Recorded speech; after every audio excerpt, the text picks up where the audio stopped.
You know what? The Toronto Blue Jays might have just found the missing piece they've been looking for all offseason. And I'm not talking about another bat or another starting pitcher. I'm talking about a relief arm that could completely transform this bullpen.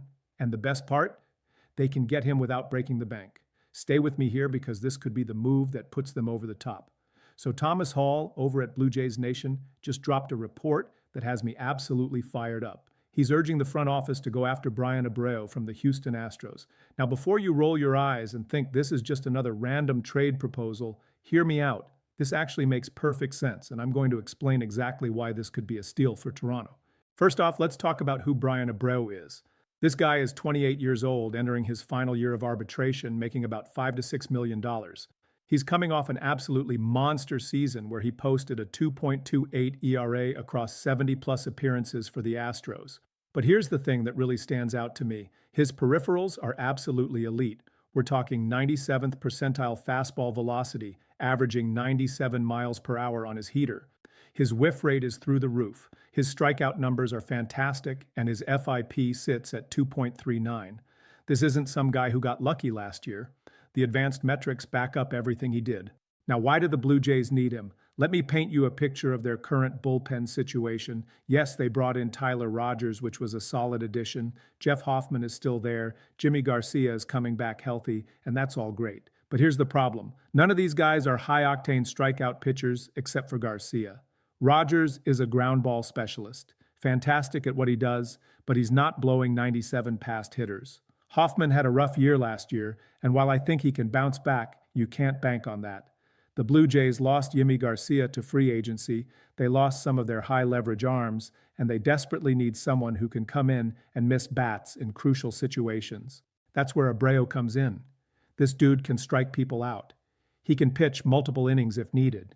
He's got closer experience with 7 saves last year, so if Jeff Hoffman struggles, or if Ross Atkins wants to move away from Hoffman in the 9th inning like he hinted at during the offseason, Abreu could slide right into that role, or he could be your elite 8th inning setup man. Either way, you're adding a legitimate weapon to the back end of your bullpen, and that's something this team absolutely needs if they're serious about competing in the American League East. Now let's talk about the cost, because this is where it gets really interesting. Abreu is in his final year before free agency, which means Houston might actually be willing to move him. They're not going to get max value for a rental reliever, even one as good as Abreu. And the Blue Jays have exactly what the Astros might be looking for. Houston needs outfield depth. They've been connected to outfielders all off-season. The Blue Jays have a surplus of outfielders. You see where I'm going with this? David Schneider is a name that makes sense. Joey Loperfido, who actually came from the Astros organization originally, could be a fit. Nathan Lukes is another option if Houston wants someone closer to the big leagues. Maybe you package one of these guys with a mid-level prospect, someone in the Blue Jays top 15 but not top 5, and you get this deal done? Is that an overpay for a relief pitcher? Maybe some people would say yes, but I completely disagree. You're getting a guy in his prime who has been dominant for 2 straight years, who fills a massive need, and who could potentially be extended if things work out. That's worth parting with some outfield depth that you don't even need. Think about it. If Schneider goes, you still have Springer, Kiermaier as a backup, and Anthony Santander, who I think is coming back. If Loperfido goes, you've still got organizational depth. If Lukes goes, he was never going to crack the everyday lineup anyway. The Blue Jays can afford to move one of these pieces, especially if it means getting an elite bullpen arm that could be the difference between winning the division and missing the playoffs. And let's zoom out for a second and talk about where this team actually stands heading into the season. Zip's projections just came out, and they have the Blue Jays finishing first in the American League East.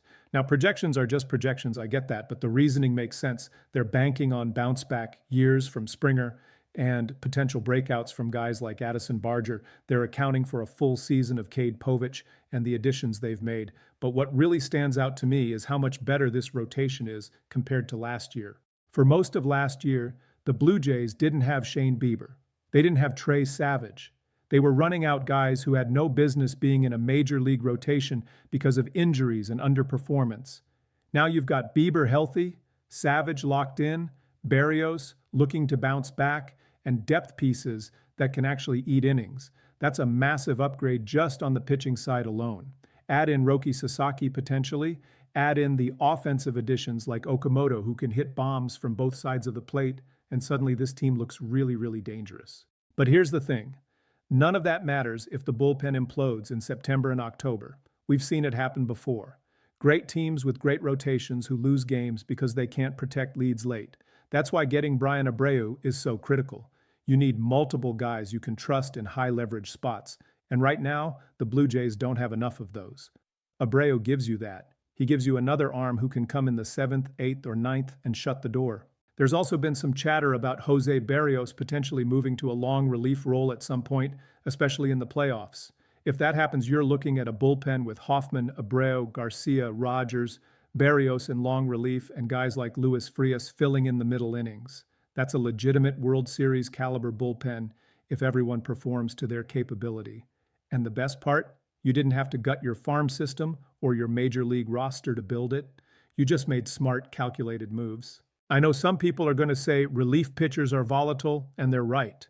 Relievers can fall off a cliff from one year to the next. But Abreu has been consistently excellent for 2 straight seasons now. His stuff hasn't declined. His velocity is still there. His command is actually improving. There's no red flags here that suggest he's about to crater.